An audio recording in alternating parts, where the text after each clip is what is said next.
Hi, everyone. Welcome to the podcast. Today, I have the honor to speak with Professor Ronald Burgun. We're going to talk about elections, like 2024 presidential elections. Professor, you mentioned like you have been working other like campaigns, political campaigns, kind of dealing with communications. Yeah. How do you view about the 2024 communication, like in both candidates? I think like let's start with President Biden before he dropped out. How do you judge his communication performance? Okay, Bruce. Yeah, this is a interesting topic. I've been studying campaigns my whole life. I mean, I go Hmm. back to the 1964 presidential election when I was just a little wee guy, but I was so captured by, in many ways, the negative campaigning Hmm. that made me afraid of Barry Goldwater. I wouldn't go to sleep until my mother reassured me that Lyndon Johnson won that election in Hmm. 1964. So You're very engaged. Yeah. I've been very engaged my entire life. Hmm. This one was a bit different. So if we start with Biden, it's certainly he had that early exit from the campaign. Hmm. And, I think they were pushing to do an early debate. And Hmm. that obviously was a mistake. He wasn't physically able to give off the kind of cues that Hmm. we expect in our leaders.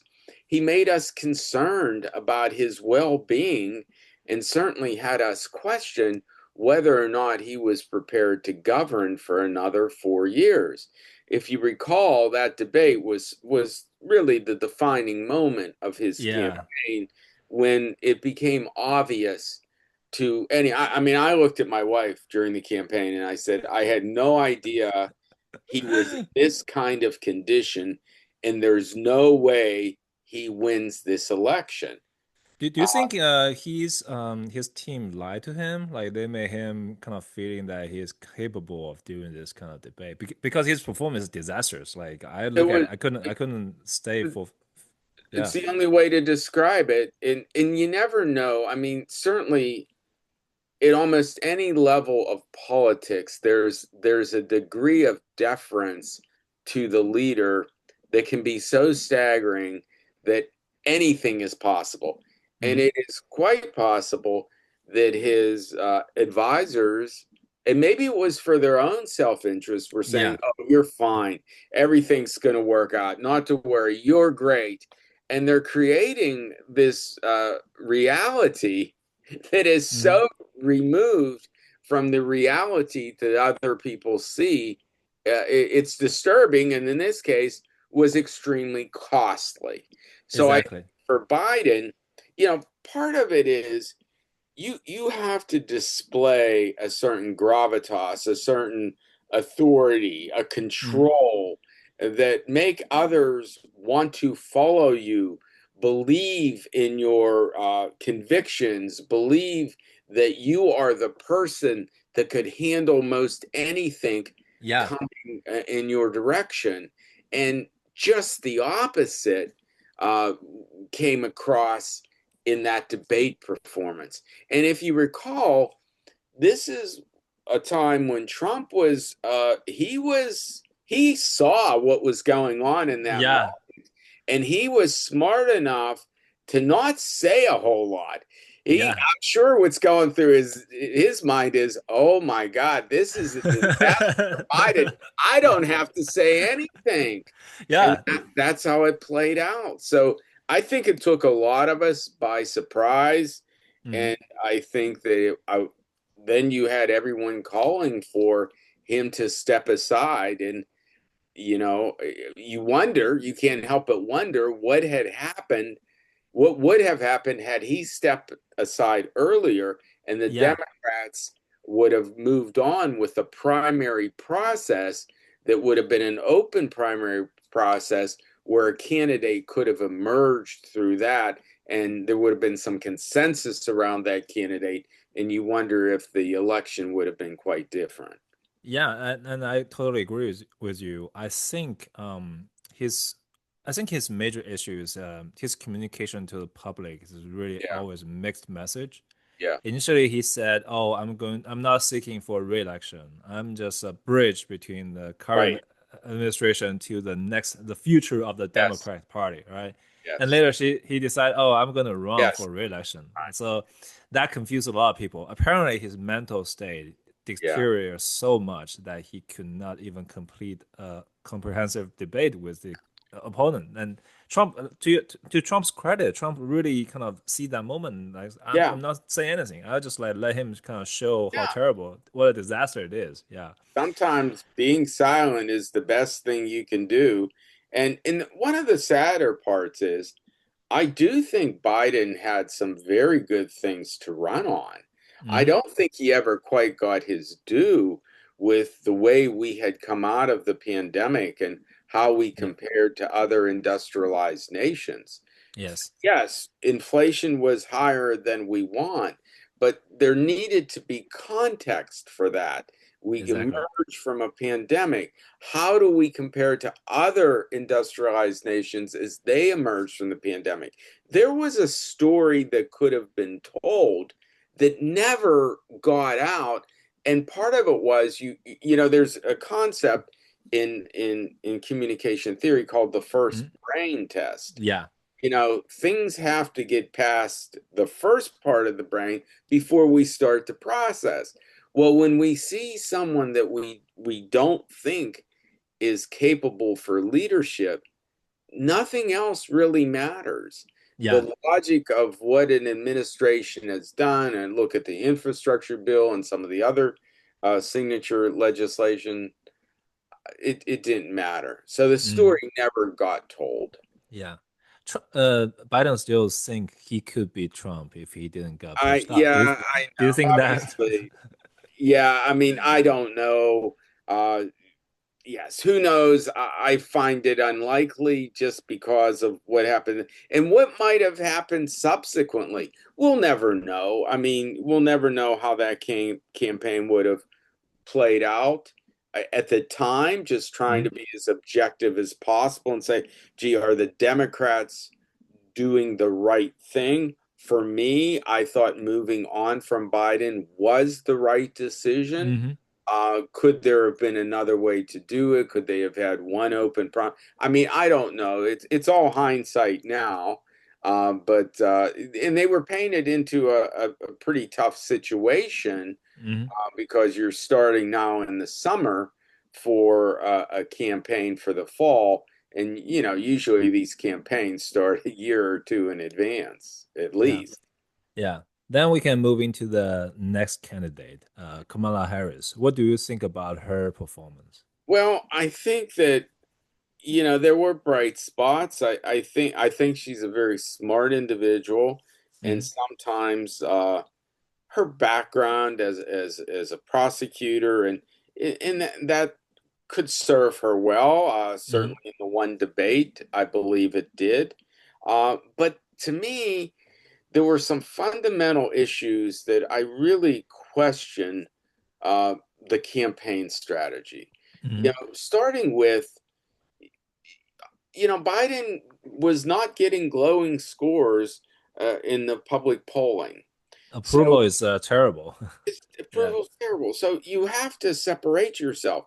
There's a way to do that rhetorically where you can, give that person to do and talk about the successes and the challenges, but let people know what you have to offer. And Mhm. the fact that she was asked point blank, what would you do differently? And Mhm. she said, I can't think of anything right now. I mean, to me, that is I always teach students, anticipate questions, the most likely question and the question you don't want to be asked, and make sure you have an answer prepared. So I would think that she should have been prepared for that question. How do you differentiate yourself from Joe Biden? What would you do differently? What will you be doing? She should had stock responses to that she would have hammered, hammered, hammered home, and Mhm. she didn't. That to me Yeah. was so fundamental. And then another big one, if we just sort of leave the border and the immigration issue to Mhm. the side, because that was clearly not handled well. But I thought that it was atrocious how they handled how she handled transgender rights. Hmm. And supposedly they had a response to the media blitz that the Trump campaign, Yeah, I know that they were doing this attacks on her, right? and they Yeah. didn't do it. So they Yeah. just left it unchecked. So that you had a narrative being created that males were taking over female sports and Yeah. everything was about transgender rights. And yes, is it an issue? Of course it is. But from a percentage standpoint, what percentage of the population that are we talking about? How many people are affected, to what degree? There was never a robust rebuttal Yeah. what the Republicans were saying. So it went unchecked. That narrative became the reality, and it was another reason for people not to vote for Harris. So Yeah. I think, in terms of differentiating herself from Biden, in terms of having a clear rhetorical communication strategy that was responding to transgender rights, they fell flat. And Yeah. then admitting to, yeah, there's some problems at the border. And we have some really good plans as to what we can do about it. Mm. Now, you can argue we should have done some of this sooner, and perhaps we should have. This is what we did do, and this is what's been accomplished over the last 6 months, 9 years, and this is how we will continue the progress we've started to make.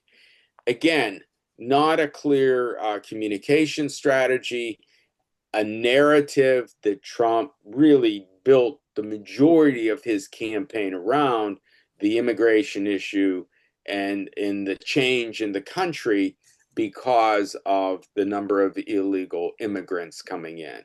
And Yeah. most of his argument was certainly not supported by facts. Yeah. Most of it was exaggeration and relying on data that crossed many presidencies, including Yeah. his own, not just the Biden administration, but it went pretty much unchecked. So Yeah. I think when you look at the big picture, and I know even to this day, there's a lot of finger pointing taking place in the Democratic Party as to Mm. what happened and why. But I do think from a communication standpoint, we can identify at least three issues where their communication was extremely lacking, and Trump was able to take advantage of it in his campaign. Yeah, I vividly remember the question Harris got asked, what would you do differently from Yeah, Biden? But yeah, she said that word. I think that's a defining moment. yeah, And I wonder, like, I know at her standpoint, she has a pressure from Biden's side, like you yeah, should not criticize your former boss, right? yeah, Like your current, still be your current boss, and yeah. also like you should not try to kind of, distance yourself too much from Biden Right. because you Oh, are yeah, in the administration. It's a difficult exactly. standpoint. So how would you kind of think about like alternative, maybe a slightly better way for her to handle that Well, question? I think your point is excellent, and that is the rhetorical challenge. You were part of the administration. Now, Hmm. in reality, we all know that vice presidents are not very powerful. Exactly. In fact, in many ways, the Trump campaign tried to make Harris as the final decision maker on the border and on a number Yeah. of issues. And we know that wasn't the case. It's Yeah. never that way. Look at how Vance is being used or not used now. Yeah. That's the way vice president, it's the role of the second banana. They're not used very heavily. So I think Yeah. there are ways to say, look, I'm very proud of what we accomplished as administration. List Mhm. those accomplishments. Keep hammering out at it. In some way, we don't recognize enough how difficult it was to come out of the pandemic Hmm. as we did, we should be very proud of what we've done as a country. Now, Hmm. are we doing everything perfectly? Absolutely not.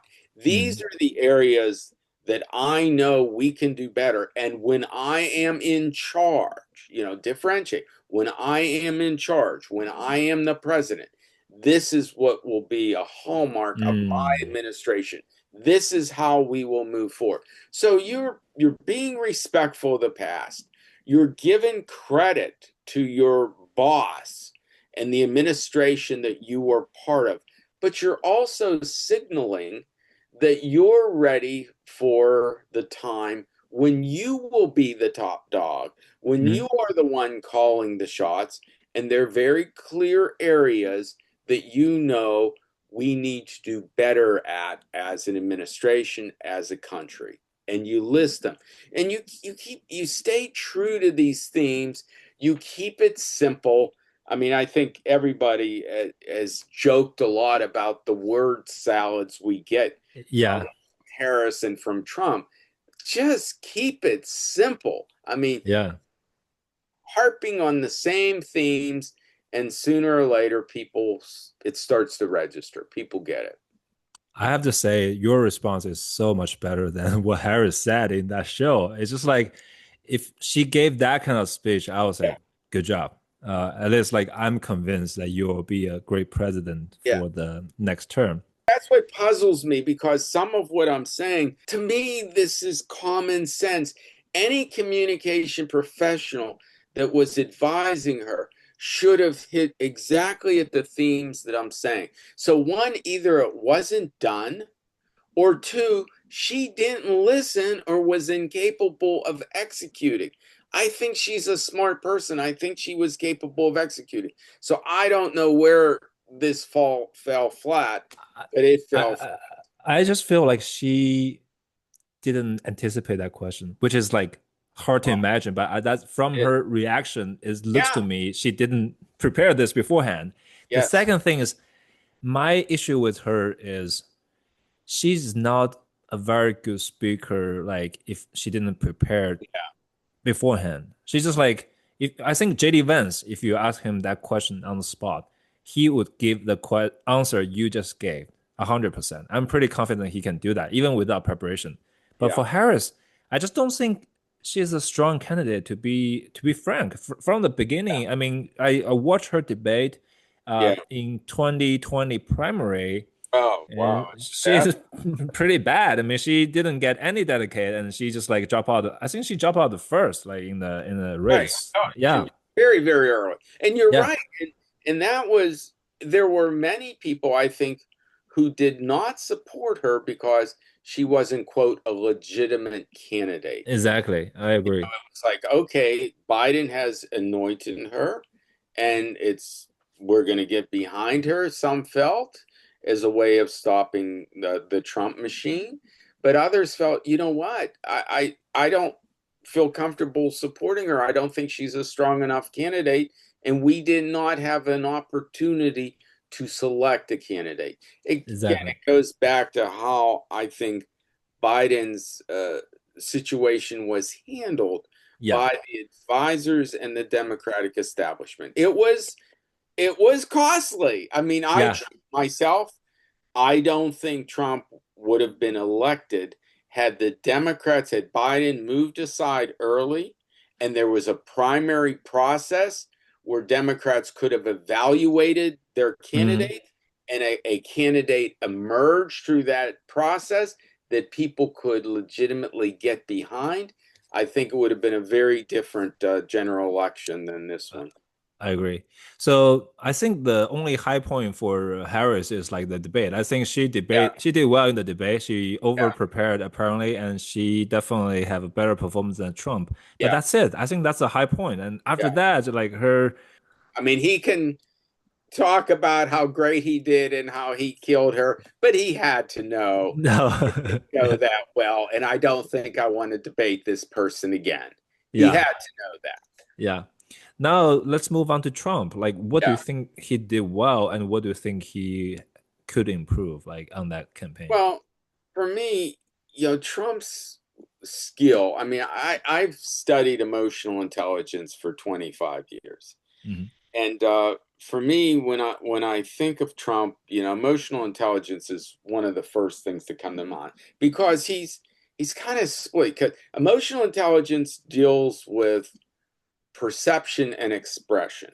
Where Hmm. Trump is very skilled is understanding and perceiving the emotions of others. What Yes. kind of triggers the emotions of others? Why might a certain demographic be angry? Why Hmm. might a certain demographic be scared? Why might a certain demographic feel like they're being left out and they don't recognize the United States as their country anymore? Hmm. I think he's very skilled at seeing those things, understanding those emotions, and devising communications that appeal to those emotions. Hmm. And a lot of it is based on fear. And he learned early on that fear wins and fear can sell. That to me is where he is most skilled. Yeah. When he has pressed, and some will argue that the way the campaign, this is where I think the campaign may have been different had the Democrats had a candidate that was vetted through a primary system. Hmm. And I think you could have had more discussion around issues, more discussion around statistics. But Trump was able to play very loose with facts Hmm. and wasn't legitimately challenged on it. I don't think the Democrats ever got past almost that first brain test where they Yeah. were able to have an analysis of what exactly is he saying. I can remember back in the day, in presidential campaigns when the candidates would purchase. Now, back then, there were pretty much three networks: Yeah. CBS, ABC, and NBC. And each candidate would purchase like a half-hour block across all three networks. Hmm. And they would just talk directly to the American people, saying, look, let me tell you how it is. This is what we have done so far. Let's look Hmm. at some of the numbers. Are you satisfied with that? Maybe to some degree. I think for most of us, we know we can do better. Yeah. How are we going to do it? So you just talk directly to the people. Now we Yes. don't see any of that anymore.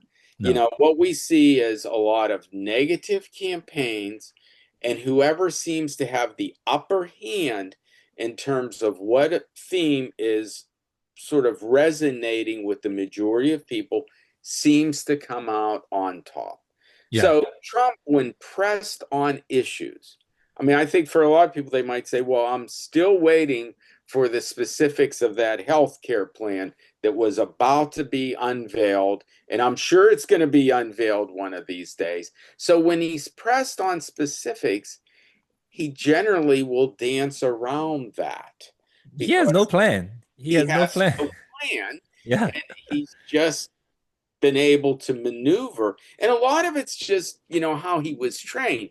He was essentially trained by two people. Well, you could, if you want to throw in Kellyanne Conway, you would say Roy Cohen Uh-huh. as a young person, Roy Cohen, the lawyer who trained Joseph McCarthy, Yeah. came on the offensive, deny, deny, deny, attack, attack, attack, sue, sue, sue, Yeah. uh, never claim, accept responsibility. Steve Bannon flood the media with various things so they can never hone in on one thing. Yeah. Just keep flooding it, flooding it, flooding it. And Conway with her alternate facts, and so these Trump was trained by three folks Yeah. who were very good at, I think, manipulating the media. Hmm. And I think we live at a time where many of us are easily manipulated. We believe what we see online constantly. We Mhm. don't take time to do our own due diligence and try to parse out, well, what's reality versus what's a narrative. And as a result, politicians seem to get away with saying almost anything now. All kinds of crazy things. So there's one thing I remember vividly when he was debating. He's like, "Oh, the hate is that they're eating the dogs, they're eating the cats." Oh, I was exactly. like, that Right. clip looks nuts to me. I was like, "This Yeah. is this guy crazy?" But it seems to be working with his base. That's the Yeah. fascinating part because, like, from the people who are not his like hardcore base MAGA supporters we think he's crazy to saying those things which are completely Yeah. untrue and like no there's no facts supporting that but he Right. keeps telling that and then that got reinforced and his Yeah. base and some people who are less informed they're going to like wow those Haitians are crazy they're Yeah. eating cats and dogs we have Yeah. to kind of really vote for Trump to remove those illegal immigrants. Exactly. He created a narrative that was far removed from reality, but enough people bought it. And I think we knew the way the country has evolved over the last decade, it's Hmm. pretty much split. Yeah. And you're appealing to a very small number of voters that are in the middle that you need to sway to your side. And Trump got them this time. Trump got them in 2024. Biden got them in 2020. So Hmm. that group is the one determining. I don't think, I mean, this is really the first time we're seeing some cracks in MAGA. Yeah. We're seeing some cracks in MAGA over the Epstein files, but we hadn't seen any cracks in MAGA. I mean, Trump was right when he said, I could, what did he say? I could shoot someone on Fifth Avenue and They get away still vote for with him. Yeah, they can yes, still vote for him. vote for me. And Yeah, I think he's probably right. A lot of folks just, believe in him and the narrative that he weaves. And so you all along you're trying to appeal to that independent voter, the voter that is not firmly attached to one side. And certainly Harris didn't keep her coalition together. no. She lost Hispanic votes. There were a number of key constituencies that moved to Trump. Younger people. I mean, some of the Yeah. younger vote was really surprising. I think those kind of Trump went on a couple like really popular podcasts. Like he went Yeah, on Joe Joe Rogan. Rogan. Yeah, Yeah, yeah. he went on a couple other like Oh, really popular ones. So I think like Harris just didn't go to those shows. I don't know that's a why. great point, Bruce. That Yeah. when you look at how social media was, and Harris stuck pretty much to the tried and true, be on network talk shows, interview shows. The 60 Minutes, The View, and meanwhile, it was Trump who was willing to delve into the Joe Rogans of the world, and Yeah. that made a difference. So the world has changed and keeps changing, and we all need to change with it if we want to reach certain audiences. And Yeah. Trump did that much more effectively than Harris. Even though he lied to all those podcast bros, like those podcast bros turn around how to say turn on him nowadays because like Yeah. his big beautiful bill didn't like realize Oh, yeah, yeah. anything. They were hopeful, but at least that strategy works. I just don't understand why Kamala Harris would resist going on Joe Rogan's show. I think they kind of negotiate back and forth, and in the end, she just didn't go. Do it. Yeah, I mean, I think we can look back and there's several head scratchers when you Hmm. say, what were they thinking? What made them decide not to do certain things, not to run with certain media campaigns, not to have set responses for certain questions? It was again, and she had so much money. Yeah, She she has had way more so money than much Trump. money. Yeah, How was it spent? Who yeah. who is calling the shots here? And yeah, I think we're just starting to learn a little bit more about some of the infighting, and I think there's going to still be a lot written over the next couple of years about that campaign and how it turned out like it did. Yeah, I read a recent book called Fight. It came out and described like some backstories like Yeah, behind the Kamala Harris campaign.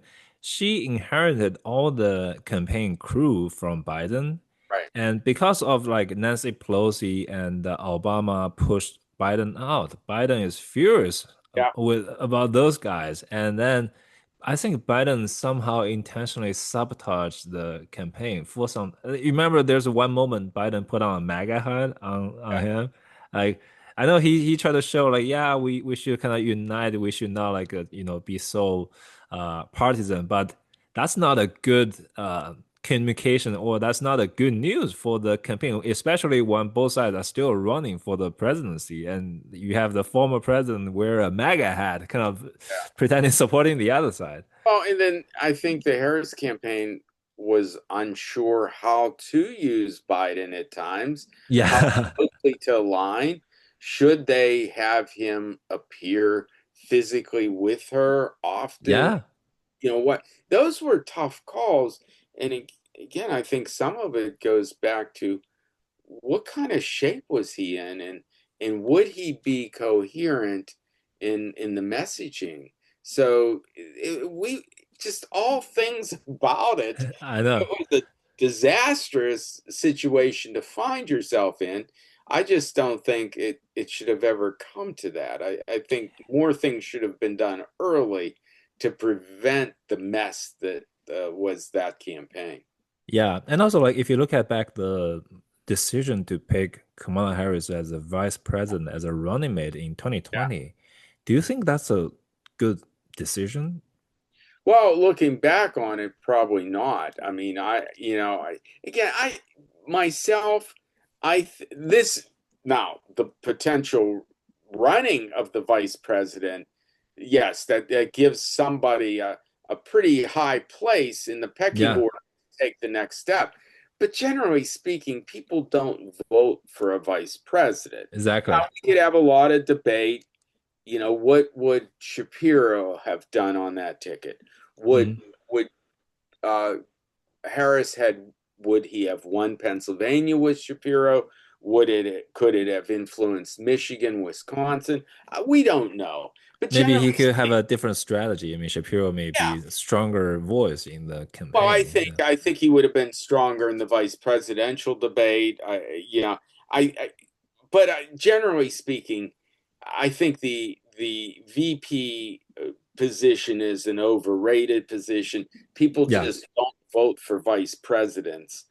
So I don't know if picking Harris initially was much of a problem for him. I think the way she became the candidate to run for president became a problem, Yeah, where I a know. lot of people felt like there needed to be a process that was a more inclusive process. Yeah, if you look at back in 2020, Biden was trying to show that he is progressive. Oh He yeah, picked a female vice president. He yeah, initially just announced, "I'm going to pick a female as my right. He running mate," said that very clearly. which Absolutely right. limit his options. And then I don't think he think that long term. He think about 4 years later, what if like my health condition is not that great, that the vice president may become the president for running for a few months and then running for the next like presidential election. What if that happens? Like, are you picking the strongest candidate that Yeah, can defeat that's Trump? I just don't think he think about that. Yeah. yeah. For me, as a communicator, I try not to put myself in a corner. And Mhm. if I were in Biden's shoes, I would have never said immediately limit and say, I will pick a female as my Yeah. I would never do that. I would never recommend that. I would say, I am going to look at everybody. I'm going to find the most prepared person to be vice president. It will be a very lengthy process, a thorough process. I Mhm. may end up with a female. I may end up with a male. I may end up with a Caucasian, an African American, a Hispanic. All I can say is I'm going through the process to find the best possible person. Yeah. Leave yourself open. Don't just hone in on. I don't think he had to do that. I think he put himself in a box there. Yeah. I think one of the interesting theory, like why Biden beat Trump in 2020 is because of at that time, like the COVID is pretty severe Yeah, and everybody is hiding at home, quarantining, and Biden is like staying in his basement, like yeah, never came out and give any speech. Well, yeah. Trump couldn't do any rally, which is like he's really good at. His That kind lifeblood. of yeah, that's just create this distortion of the Yeah, power during that time. yeah. Yeah.